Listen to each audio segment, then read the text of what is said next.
श्री शिवाय नमस्तुभ्यम। आप सभी भक्तों का आज की कथा में हार्दिक स्वागत है। भगवान भोलेनाथ और माता पार्वती की कृपा सदैव आप और आपके समस्त परिवार पर बनी रहे। पिछले सभी अध्याय सुनने के लिए आप सभी भक्तों का बहुत बहुत आभार। और अब भगवान भोलेनाथ का ध्यान करके आज की पावन कथा का प्रारंभ करते हैं। श्री नारद जी कहते हैं, हे अर्जुन, महिसागर संगम में जब मैंने स्थान की स्थापना कर ली, तब कालांतर में मन ही मन विचार किया कि यह तीर्थ स्थान भगवान वासुदेव के बिना शोभा नहीं पा रहा है। ठीक उसी तरह जैसे कि बिना सूर्य के संसार सुशोभित नहीं होता। भगवान विष्णु भूषण के भी भूषण हैं। जिस तीर्थ में, जिस घर में और जिस हृदय में तथा जिस शास्त्र में मेरे स्वामी भगवान विष्णु नहीं है, वह सब असत है। इसलिए वरदायक भगवान पुरुषोत्तम को प्रसन्न करके संपूर्ण विश्व पर अनुग्रह करने की कामना से इस तीर्थ में मैं उन्हें साक्षात कला सहित लेकर आऊँगा। ऐसा विचार कर मैं वहीं ठहर गया और ज्ञान योग के द्वारा योगीश्वर श्रीहरि को संतुष्ट करने के लिए 100 वर्षों तक आराधना करता रहा। संपूर्ण इंद्रियों को अपने वश में करके वासुदेवमय होकर सब प्राणियों पर कृपा रखते हुए अष्टाक्षर मंत्र के जप में लगा रहा। इस प्रकार मेरे आराधना करने पर गरुड़ पर बैठे हुए भगवान श्रीहरि ने कोटि कोटि गणों के साथ आकर मुझे प्रत्यक्ष दर्शन दिया। तब मैंने श्रीहरि को विधिपूर्वक अर्घ्य देकर प्रणाम करके दोनों हाथ जोड़े हुए कहा, हे प्रभु, पूर्व काल में श्वेत दीप नामक धाम में मैंने आपके अजन्मा सनातन नर नारायणात्मक स्वरूप का दर्शन किया है। हे जनार्दन, उसी रूप की एक कला यहाँ भी स्थापित कीजिए। हे भगवान, यदि आप प्रसन्न हैं तो मेरी यह प्रार्थना स्वीकार करें। मेरे इस प्रकार प्रार्थना करने पर भगवान गरुड़ध्वज ने कहा, हे ब्रह्मपुत्र नारद, तुम्हारे हृदय में जिस आकांक्षा का उदय हुआ है वह उसी रूप में पूर्ण हो। मुझे भी इस तीर्थ में सदैव निवास करना है। यूँ कहकर श्री विष्णु प्रतिमा में अपनी कला स्थापित करके भगवान विष्णु जब चले गए, तब मैंने संपूर्ण विश्व पर अनुग्रह करने की इच्छा से उनके श्री अर्चा विग्रह की स्थापना की। यथा साक्षात श्वेत द्वीप निवासी श्रीहरि यहाँ विराजमान हैं, जो कि सबसे वृद्ध हैं। अतः वे इस तीर्थ में वृद्ध वासुदेव के नाम से विख्यात हुए हैं। कार्तिक मास के शुक्ल पक्ष में जो कल्याणमयी एकादशी आती है, उस दिन झरने अथवा नदी के जल से विधिपूर्वक स्नान करके जो पुरुष पंचोपचार द्वारा भक्तिभाव से श्रीहरि का पूजन करता है तथा उपवास और जागरण करते हुए श्रीहरि के आगे संगीत एवं वाद्य का आयोजन करता है अथवा दंभ और क्रोध त्याग कर श्री विष्णु की महिमा एवं लीला की कथा कहता है तथा मन और इंद्रियों को वश में रखते हुए प्रसन्न चित्त होकर यथाशक्ति दान देता है, वह ब्रह्म हत्यारा ही क्यों न हो, अनेक जन्मों की समस्त पाप राशि से मुक्त हो जाता है। इसके सिवा वह अंत में गरुड़ संबंधी विमान के द्वारा साक्षात वैकुंठ धाम को प्राप्त होता है। श्रद्धापूर्वक, प्रसन्नतापूर्वक, उत्साह के साथ, आंतरिक अभिलाषा से अहंकार छोड़कर भगवान को स्नान कराकर उन्हें धूप और चंदन चढ़ाकर पुष्प और नैवेद्य समर्पण करके अर्घ्य दान देकर प्रत्येक प्रहर में अत्यंत भक्तिभाव से भगवान की आरती उतारकर चंवर डुलाने का आनंद लेते हुए, भेरी बजाते हुए, पुराण कथा श्रवण पूर्वक, भक्तिपूर्वक नृत्य करके, नींद से दूर रहकर, क्षुधा पिपासा तथा रसास्वादन की इच्छा से रहित होकर, भगवत चरणारविंदों की सुगंध को सूंघते हुए, भगवत प्रिय रात्रि संगीत का आयोजन करके, भगवत तीर्थ में जाकर प्राणायाम पूर्वक, ब्रह्मचर्य के पालन पूर्वक, स्तोत्र पाठ के साथ भगवान के चरणोदक को ग्रहण करते हुए, सत्य भाषण पूर्वक, सत्संग का लाभ उठाते हुए तथा पुण्य वार्ता अर्थात कथा उपदेश आदि के सहित इन 25 विशेषताओं के साथ जो मनुष्य एकादशी की रात्रि में भगवान के समीप जागरण करता है, वह फिर इस भूमि में जन्म नहीं लेता। पूर्व काल की बात है, इस श्रेष्ठ तीर्थ में एक ऐतरेय नामक ब्राह्मण रहते थे। उन परम भाग्यशाली ब्राह्मण देवता ने यही भगवान वासुदेव की कृपा सिद्धि प्राप्त की थी। अर्जुन ने पूछा, हे मुने, ऐतरेय किसके पुत्र थे? उनका निवास स्थान कहाँ था? परम बुद्धिमान ऐतरेय ने किस प्रकार भगवान वासुदेव के प्रसाद से सिद्धि प्राप्त की?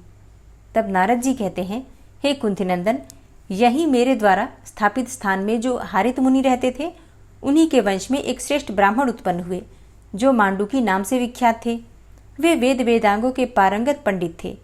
उनके इत्रा नाम वाली एक पत्नी थी, जो कि नारी के समस्त सद्गुणों से सुशोभित थी। उसके गर्भ से जो पुत्र हुआ, उसी का नाम ऐतरेय था।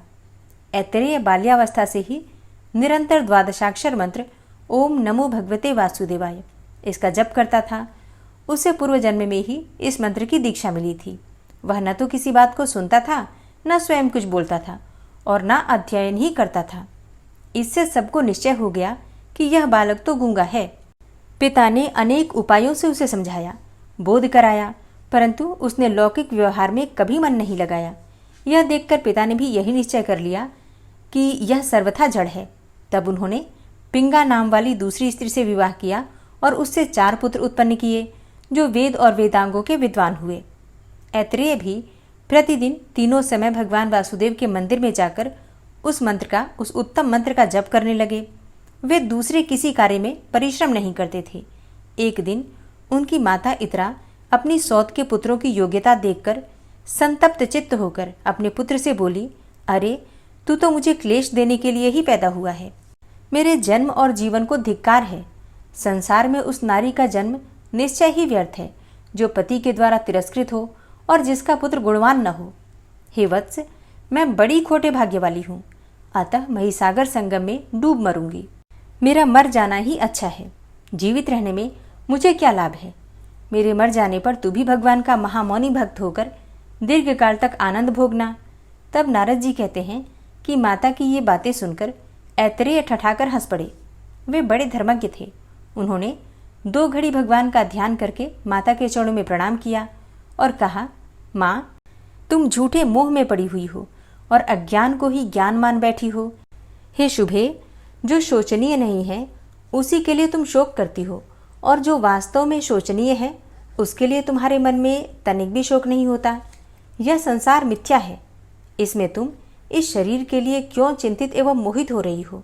यह तो मूर्खों का काम है। तुम जैसी विदुषी स्त्रियों को यह शोभा नहीं देता। संसार में सार तत्व तो कुछ और ही है, किंतु अज्ञान से मोहित मनुष्य किसी और ही असार वस्तु को सार समझते हैं। तुम इस मानव शरीर को यदि सार मानती हो तो लो, इसकी भी असारता सुनो। यह जो सदा अत्यंत कष्टप्रद है, यह शरीर एक प्रकार का घर है। हड्डियों का समूह ही इसके भार को संभालने वाला खंभा है और नाड़ी जाल रूपी रस्सियों से ही इसे बांधा गया है। रक्त और मांस रूपी मिट्टी से इसको लीपा गया है। विष्ठा और मूत्र रूपी द्रव्यों के संग्रह का यह पात्र है।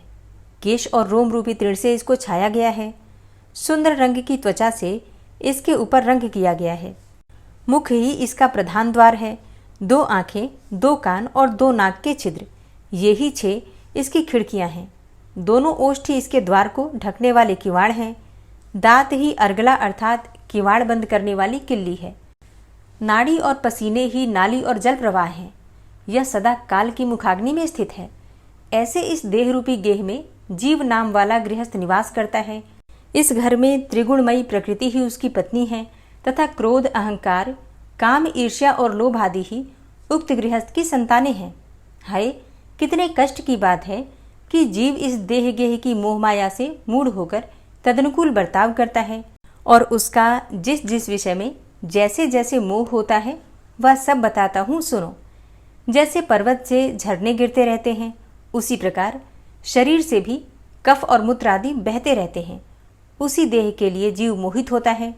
विष्ठा और मूत्र से भरे हुए चर्म पात्र की भांति यह शरीर समस्त अपवित्र वस्तुओं का भंडार है और इसका एक प्रदेश, एक अंश भी पवित्र नहीं है। अपने शरीर से निकले हुए मलमूत्र आदि के जो प्रवाह हैं, उनका स्पर्श हो जाने पर मिट्टी और जल से हाथ शुद्ध किया जाता है, तथापि उन्हीं अपवित्र वस्तुओं के भंडार रूप इस देह से न जाने क्यों मनुष्य को वैराग्य नहीं होता। सुगंधित तेल और जल आदि के द्वारा यत्नपूर्वक भली भांति संस्कार अर्थात सफाई करने पर भी यह शरीर अपनी स्वाभाविक अपवित्रता को नहीं छोड़ता है। ठीक उसी तरह जैसे कुत्ते की टेढ़ी पूंछ को कितना ही सीधा क्यों न किया जाए, वह अपना टेढ़ापन नहीं छोड़ पाती। अपनी देह की अपवित्र गंध से जो मनुष्य विरक्त नहीं होता, उसे वैराग्य के लिए अन्य किस साधन का उपदेश दिया जाए। दुर्गंध तथा मलमूत्र के लेप को दूर करने के लिए ही शारीरिक शुद्धि का विधान किया गया है। इन दोनों अर्थात गंध और लेप का निवारण हो जाने के पश्चात आंतरिक भाव की शुद्धि होने से मनुष्य शुद्ध होता है। भाव शुद्धि ही सबसे बढ़कर पवित्रता है। वही सब कर्मों में प्रमाणभूत है। आलिंगन पत्नी का भी किया जाता है और पुत्री का भी, परंतु दोनों में भाव का महान अंतर है। प्यारी पत्नी का आलिंगन किसी और भाव से किया जाता है और पुत्री का किसी दूसरे भाव से। एक ही स्त्री के स्तनों को पुत्र दूसरे भाव से स्मरण करता है और पति दूसरे भाव से। अतः अपने चित्त को ही शुद्ध करना चाहिए। बाह्य शुद्धि के दूसरे दूसरे साधनों से क्या लेना है। भाव दृष्टि से जिसका अंतःकरण अत्यंत शुद्ध है वह स्वर्ग और मोक्ष को भी प्राप्त कर लेता है। ज्ञान रूपी निर्मल जल तथा वैराग्य रूपी मृत्तिका से ही पुरुष के अविद्या एवं रागमय मलमूत्र के लेप और दुर्गंध का शोधन होता है। इस प्रकार इस शरीर को स्वभावतः अशुद्ध माना गया है। जैसे केले के वृक्ष में केवल वल्कल ही सार है, उसी प्रकार इस देह में केवल त्वचा मात्र ही सार है। वास्तव में तो यह सर्वथा निस्सार है। जो बुद्धिमान अपने शरीर को इस प्रकार दोषयुक्त जानकर उदासीन हो जाता है, उसकी ओर से अनुराग शिथिल कर लेता है, वही इस संसार बंधन से छूटकर निकल पाता है। किंतु जो दृढ़तापूर्वक इस शरीर को पकड़े हुए रहता है, इसका मोह नहीं छोड़ता, वह इस संसार में ही पड़ा रह जाता है। इस प्रकार यह मानव जन्म लोगों के अज्ञान दोष से तथा नाना कर्मवशात दुख स्वरूप और महान कष्टप्रद बताया गया है। जैसे बड़े भारी पर्वत से दबा हुआ कोई प्राणी बड़े कष्ट से पीड़ित रहता है, उसी प्रकार गर्भ की झिल्ली में बंधा हुआ मनुष्य महान कष्ट से वहां ठहर पाता है। जैसे कि समुद्र में गिरा हुआ कोई मनुष्य अत्यंत व्याकुल होकर बड़े भारी दुख से घिर जाता है, उसी प्रकार गर्भगत जल से भीगे हुए अंगों वाला गर्भस्थ शिशु अत्यंत व्याकुल रहता है। जैसे किसी को लोहे के घड़े में रखकर आग से पकाया जाता है, वैसे ही गर्भरूपी घट में डाला हुआ जीव जठरानल की आंच से पकता रहता है। यदि आग के समान दहकती हुई सुइयों से किसी को निरंतर छेदा जाए तो उसे जितनी पीड़ा हो सकती है, उससे 8 गुनी पीड़ा गर्भ में भोगनी पड़ती है। इस प्रकार स्थावर जंगम सभी प्राणियों को अपने अपने गर्भ के अनुरूप यह महान गर्भ दुख प्राप्त होता है, ऐसा कहा गया है। गर्भ में स्थित होने पर सभी को अपने पूर्व जन्मों का स्मरण हो आता है। उस समय जीव इस प्रकार सोचता है कि अहो, मैं मरकर पुनः उत्पन्न हुआ और उत्पन्न होकर पुनः मृत्यु को प्राप्त हुआ। जन्म ले लेकर मैंने सहस्त्रों योनियों का दर्शन किया। इस समय जन्म धारण करते ही मेरे पूर्व संस्कार जाग उठे हैं।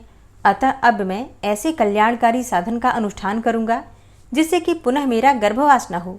संसार बंधन को दूर करने वाले भगवदीय तत्वज्ञान का मैं चिंतन करूंगा। इस प्रकार उस दुख से छूटने के उपाय पर विचार करता हुआ गर्भस्थ जीव चिंता मग्न रहता है।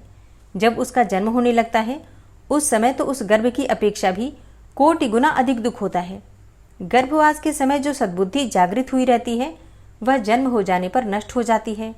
बाहर की हवा लगते ही मूढ़ता आ जाती है। मोहग्रस्त होने पर शीघ्र ही उसकी स्मरण शक्ति का नाश हो जाता है। स्मरण शक्ति नष्ट होने पर पूर्व कर्मवशात जीव का पुनः उसी जन्म के शरीर आदि में अनुराग हो जाता है। इस प्रकार राग और मोह के वशीभूत हुआ वह संसार में न करने योग्य पाप आदि कर्मों में लग जाता है और उनमें फंसकर न तो वह अपने को जानता है, न दूसरों को जानता है और न किसी देवता को ही कुछ समझता है। अपने परम कल्याण की बात तक नहीं सुनता, आंख रहते हुए भी नहीं देखता।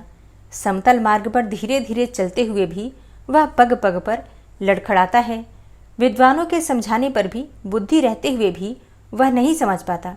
इसलिए राग और मोह के वशीभूत होकर संसार में क्लेश उठाता रहता है।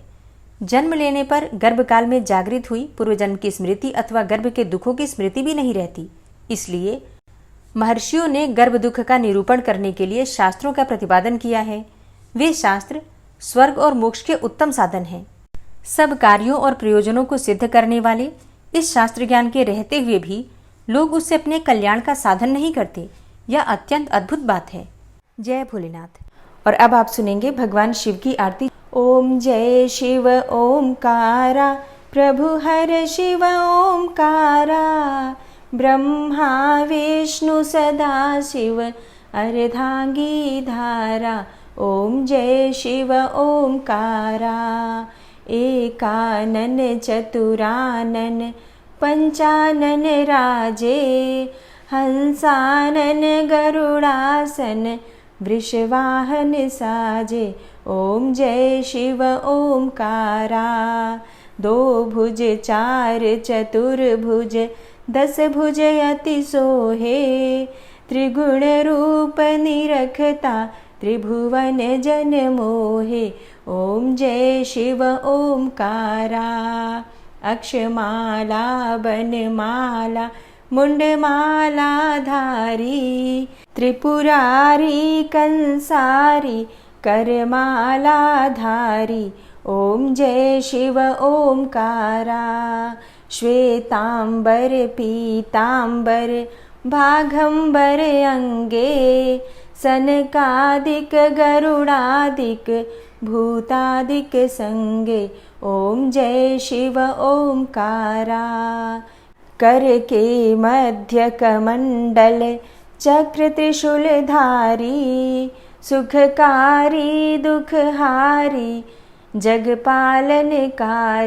ओम जय शिव ओमकारा। ब्रह्मा विष्णु सदा शिव जानत अविवेका, प्रणवाक्षर में शोभित ये तीनों एका। ओम जय शिव ओमकारा। लक्ष्मी व सावित्री पार्वती संगा, पार्वती अर्धांगी शिवलहरी गंगा। ओम जय शिव ओमकारा। पर्वत सोहे पार्वती और शंकर कैलाशा, भांग धतूर का भोजन भस्मी में वासा। ओम जय शिव ओमकारा।